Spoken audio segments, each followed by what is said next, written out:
আমাদের gas charge complete. এবার হচ্ছে আমাদের গ্যাস চার্জিং কমপ্লিট। তাহলে কি করব, এই দেখো আমাকে কমপ্লিট অবস্থায় দেখতে হবে উপরে 0 ডিগ্রি, 0 থেকে মাইনাস হয়েছে, তার মানে ওদিকটা কমপ্লিট।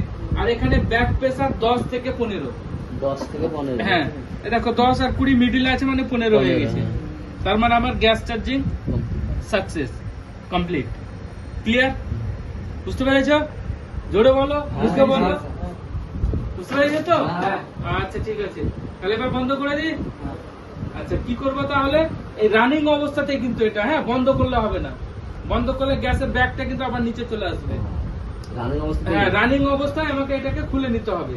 যেহেতু ভারত দেওয়া আছে, আমার এটা খুলে নিলে হয়ে যাবে। ভারত না থাকলে এটাকে কেটে দিয়ে রানিং অবস্থাতে তোমার ওয়েল্ডিং করতে হতো, এখানে সিল করতে হতো, যেমন আমি এটা সিল করেছি। বুঝতে পারলাম তো? যাক আমার কমপ্লিট হয়ে গেছে, আমি রানিং অবস্থায় কেটে দিলাম, খুলে নিলাম, ব্যাস কমপ্লিট। এবার এটাকে লাগিয়ে দাও। প্রয়োজনে এটা দিয়ে লিক আছে কিনা দেখে নিতে পারো, শ্যাম্পু ফেনা করে, শ্যাম্পু বা সার্ফ বা ফর্ম দিয়ে।